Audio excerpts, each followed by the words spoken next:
Aujourd'hui, je vais te proposer une règle très simple que tu vas pouvoir mettre en place au niveau de ta diète pour réussir à sécher plus facilement. Salut, ici Nico et dans cette vidéo, je vais te présenter une règle assez simple que tu pourras mettre en place pendant chacun de tes repas pour réussir à sécher plus rapidement. Parce que si ça fait un petit temps que tu me suis, tu dois déjà savoir qu'un des gros points que je défends concernant la nutrition en musculation, c'est le fait que la plupart des pratiquants, ils ont tendance à avoir beaucoup trop de glucides. Et comme j'en ai parlé dans ma dernière vidéo sur la nutrition, un des problèmes avec ces glucides, c'est notamment la qualité des glucides que tu ingères. Notamment le fait qu'il y a beaucoup de pratiquants qui ont beaucoup de féculents blancs, à savoir tout ce qui est pommes de terre, riz, pâtes, qui ont tendance à te faire grossir plutôt que d'autres types de glucides comme les lentilles, les haricots, le quinoa, ce genre de choses. Et que du coup, c'est vraiment important de suivre à la fois la qualité et la quantité de glucides que tu manges chaque jour.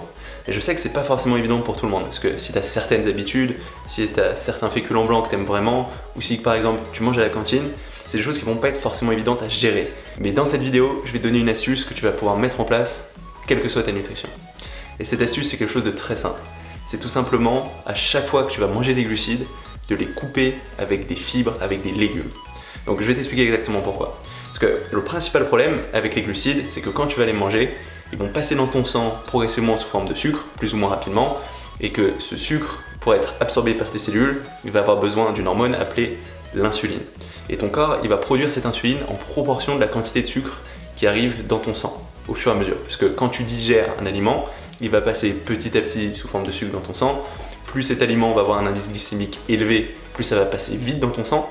Et du coup, il va produire cette insuline en proportion de la quantité de sucre qui arrive. Donc plus le sucre arrive rapidement, plus tu auras beaucoup d'insuline d'un coup pour faire passer ce sucre dans tes cellules. Mais ce qui arrive, c'est que tes cellules, quand il y a trop d'insuline autour, elles vont devenir insulino-résistantes. Ça veut dire qu'elles vont plus réussir à se servir de cette insuline.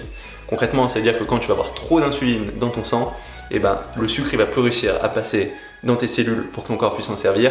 Et il aura du coup tendance à les stocker. Et du coup, nous ce qu'on veut, c'est qu'il n'y ait jamais trop d'insuline d'un coup. Donc concrètement, que les aliments que tu manges passent très progressivement sous forme de sucre dans ton sang. Parce que si ça passe lentement, il va y avoir un petit peu de sucre qui va arriver, ton corps il va produire un petit peu d'insuline, et vu que tes cellules elles vont jamais être trop entourées d'insuline, elles vont rester très sensibles à cette insuline, donc ce peu de sucre qui arrive, il va être très rapidement absorbé par ton corps, qui va pouvoir s'en servir, et quand il y a du sucre qui va arriver à nouveau, ton corps n'aura pas besoin de produire plus d'insuline, vu qu'il y a déjà suffisamment d'insuline pour absorber ce sucre. Donc plus ton aliment va se transformer lentement sous forme de sucre, plus ce sera facile pour ton corps de s'en servir pour en tirer de l'énergie et moins il aura tendance à le stocker. Et c'est pour ça qu'on s'intéresse à cette notion d'indice glycémique. Parce que quand cet indice glycémique est élevé, ça veut dire que ton aliment il va passer rapidement sous forme de sucre dans le sang et que du coup tu auras tendance à le stocker sous forme de graisse plutôt qu'à t'en servir pour faire fonctionner ton corps. Donc c'est notamment le cas du sucre, des féculents blancs, pommes de terre, pâtes, riz. Alors que quand il est bas, ça va passer lentement sous forme de sucre dans ton sang et du coup, comme je te l'ai expliqué, ce sera plus facile pour ton corps de s'en servir sans trop le stocker. Donc là, ce sera par exemple le cas pour tout ce qui est lentilles, haricots rouges, haricots noirs, quinoa. Et en fait, nous, ce qu'on veut du coup, c'est essayer d'avoir un indice glycémique le plus bas possible. Et ça, en fait, ça va pas dépendre que du type d'aliment que tu manges. Ça va aussi dépendre des mélanges d'aliments que tu vas faire dans ton estomac. Parce que le processus de la digestion, il va se passer sur tout ton repas. Et du coup, certes, si tu manges par exemple une pomme de terre, l'indice glycémique de cette pomme de terre, ça va directement te permettre de savoir à quelle vitesse cette pomme de terre va passer sous forme de sucre dans le sang.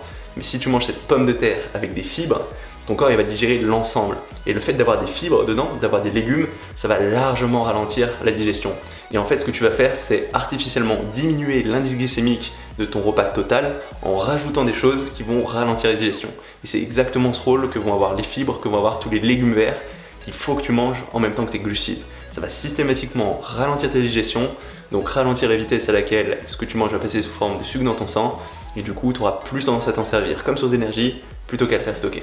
Donc si jamais tu es à la cantine et que tu vois qu'il y a le choix que entre des pommes de terre et du riz par exemple, et une façon de sauver quand même ce repas, ce sera d'essayer de prendre peut-être des pommes de terre, mais de les mélanger autant que possible avec le légume, parce qu'il y a toujours une proposition de légumes en général, et comme ça tu vas ralentir ta digestion, tu vas diminuer cet indice glycémique.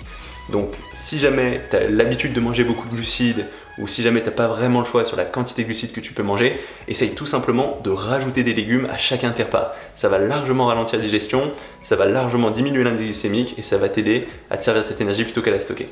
Donc un gros conseil simple, ça va être tout simplement à chaque interpas, à chaque fois que tu manges des glucides, essaye d'avoir des légumes avec. Donc ça peut être de la salade, des haricots verts, du chou, des brocolis, des épinards, des aubergines, des concombres, à peu près tout ce que tu peux imaginer. Si possible qu'il y ait un maximum de fibres, que ce soit des légumes verts, parce qu'en général ce qui est vert, il y a plein de bonnes vitamines et il y a peu de glucides, donc ça nous intéresse. Et comme ça, tout simplement en rajoutant ça, tu vas vraiment changer l'impact de chaque interpas. Ça va te permettre de sécher plus facilement et d'avoir des niveaux d'énergie plus stables, pas de coup de barre au fil de ta journée. Donc au lieu d'essayer de diminuer tes quantités pour réussir à sécher, ce que tu peux faire, c'est tout simplement rajouter des choses. Et ce que tu peux rajouter, c'est des légumes, autant que possible des légumes verts, ça fera une énorme différence. Voilà, c'est tout pour cette petite astuce. Je te conseille vraiment de la mettre en place dès que tu as fini cette vidéo, dès ton prochain repas. Ça fera une très grosse différence. Si jamais ça t'a plu, n'hésite pas à mettre un petit commentaire ou un petit pouce bleu en dessous de cette vidéo. Tu peux aussi t'inscrire à ma chaîne YouTube si tu l'as pas encore fait, comme ça tu sauras quand je sortirai de nouvelles vidéos. J'en sors tous les jours. Et du coup, on se retrouve dès demain pour une nouvelle vidéo. Salut!